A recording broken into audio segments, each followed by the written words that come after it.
Oh, press 1 sa mga tanga. Alakas girl na ay anting-anting ba? Uy, napanood nyo din yung ano, yung ginayuman niya daw yung groom. Parang kailangan ko yung gayuma na yung gagayumahin ko siya para hindi na siya mambabae. Ay, kailangan ni Daddy J yun. Aray ka. Cover speech. Nagkaubusan na ng asin. Totoo. Kaya ako bawal ako sa asin eh. Bawal yung asin, Charis. Para sa mga tanga-tanga. Kagaya Daddy J. Sabihin ang pag-like mo sa status ko sa Facebook. Nagre-reply ka rin sa Twitter. Akala ko ayun na. Pero nang makita ko kahapon may pinost kang iba. May kasama kang pogi. Ay sabi mo sa akin kaibigan mo lang siya. Ang hirap palang maging TAMGA. Oh. Ang hirap palang maging TANGA.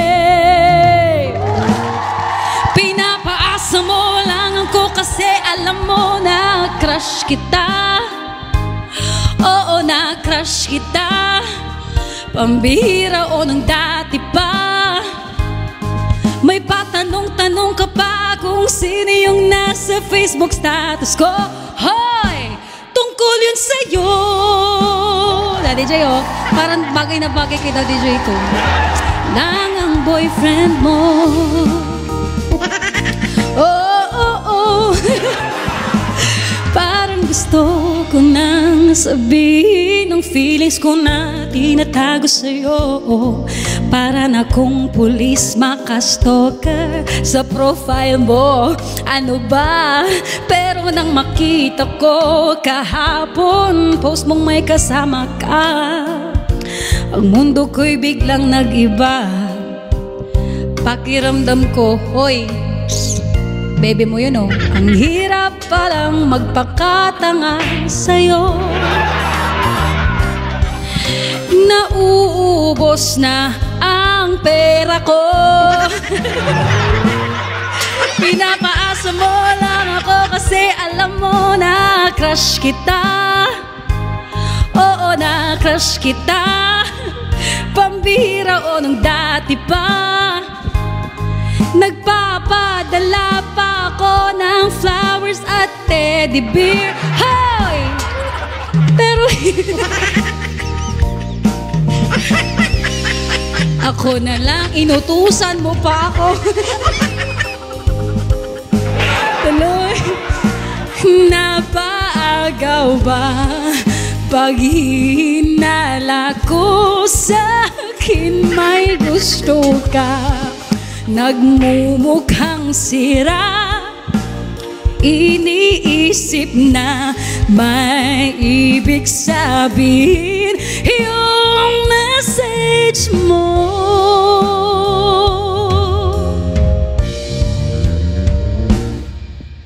Pag na-inlove kayo, wag nyo kong idamay. Pag nasaktan kayo, kailangan nyo naman ng comfort.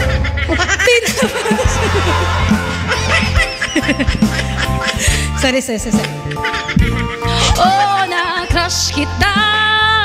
Pambihira o nang dati pa. May patanong-tanong ka pa kung sino yung nasa Facebook status ko. Tungkol yan sa'yo.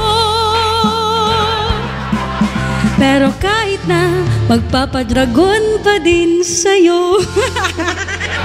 Oh!